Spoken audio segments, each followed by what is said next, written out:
अब हमारे सामने यहाँ पर वर्गांतर और संचयी आवृत्ति दे रखी है। सबसे पहले हम देख लें कि हमें वर्गांतर जो दे रखा है वो किस फॉर्म में दे रखा है। अगर इंक्लूसिव में दे रखा है तो उसको एक्सक्लूसिव या प्योर क्लासिफिकेशन में कन्वर्ट कर लें। दूसरा स्टेप जो है वो ये है कि जो हमारी आवृत्ति दे रखी है उससे हमें क्यूमुलेटिव फ्रीक्वेंसी में कन्वर्ट करना है, और उसके बाद अब हम हमारा कर्व बनाने का प्रोसेस शुरू करेंगे। एक बहुत इंपॉर्टेंट चीज़ ये है कि क्यूमुलेटिव फ्रीक्वेंसी कर्व जो है वो जब हम बनाते हैं तो संचयी आवृत्ति जो है वो हमेशा उच्चतम सीमा जो है हमारे क्लास इंटरवल की उसके ऊपर ही प्लॉट की जाती है। तो हम यहाँ पर मैंने वर्गांतर को मार्क कर दिया है। अब आप देखिए मैंने शुरू किया 10 से। 10 जो है वो हालांकि यहाँ पर क्लास इंटरवल जो दे रखा हमें उसकी न्यूनतम सीमा है, परंतु यदि एक और क्लास इंटरवल यहाँ पर ऐड कर दी जाए तो 10 जो है वो उस क्लास इंटरवल का उसकी उच्चतम सीमा हो जाएगी। तो शुरू हम यहाँ से कर रहे हैं। अब ये जो 0 से 10 का गैप है इसको हम किस तरीके से दर्शाएंगे, इस तरह से जो ये दिखाता है कि यहाँ पर गैप है।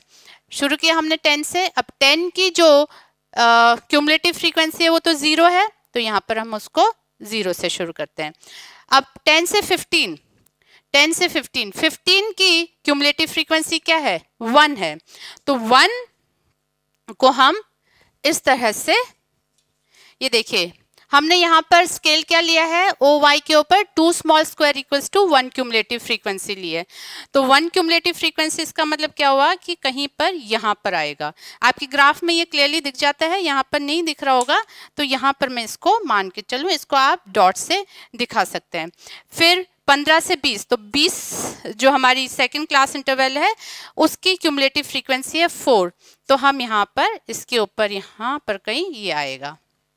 फिर नेक्स्ट वाला जो है मेरा क्लास इंटरवल उसकी उच्चतम सीमा है 25 और उसकी कॉरस्पॉन्डिंग क्यूमुलेटिव फ्रीक्वेंसी बनती है 11। तो यहाँ पर आप देखिए 25 के ऊपर और 11 के सामने यहाँ पर मैंने कर लिया, डॉट लगा लिया। उसके बाद आप आ जाइए 25 से 30, इसकी जो क्यूमुलेटिव फ्रीक्वेंसी है वो है 23, तो 23 यहाँ पर इसके ऊपर 23 यहाँ कहीं होगा। उसके बाद 35 के ऊपर 32 क्यूमुलेटिव फ्रीक्वेंसी क्या है इसकी, 32, वो यहाँ कहीं आएगी। उसके बाद 40 की 35 वो जो बनेगी यहाँ पर मार्क होगी। फिर 40 से 45 की क्या होगी, वो बनती है आपकी 40 से 45 की 38, तो 40 से 45 की हो गई आपकी 38 जो यहाँ कहीं आएगी। और 45 से 50 की क्यूमुलेटिव फ्रीक्वेंसी होती है 40 जो यहाँ पर मार्क होगी। तो अब हमें क्या करना है, इसको हमें इस तरह से ज्वाइन कर लेना है। शुरू करेंगे यहाँ से 0 से और इस तरह से इसको हम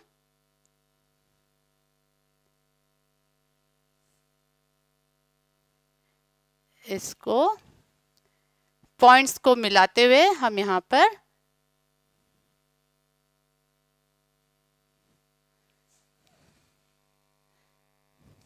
तो ये हमारा एस शेप जैसा कर्व बन गया है।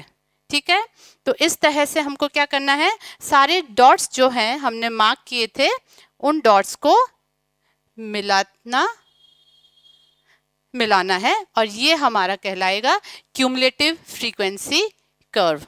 यहाँ पर जैसे मैंने बताया था स्केल आपको मेंशन कर देना है कि ओ एक्स पर हमने 10 स्मॉल स्केल लिया है इक्वल्स टू 1 क्लास इंटरवल। दूसरा मैंने ओ वाई पर यहाँ पर लिया है 2 small scale equals to 1 cumulative frequency.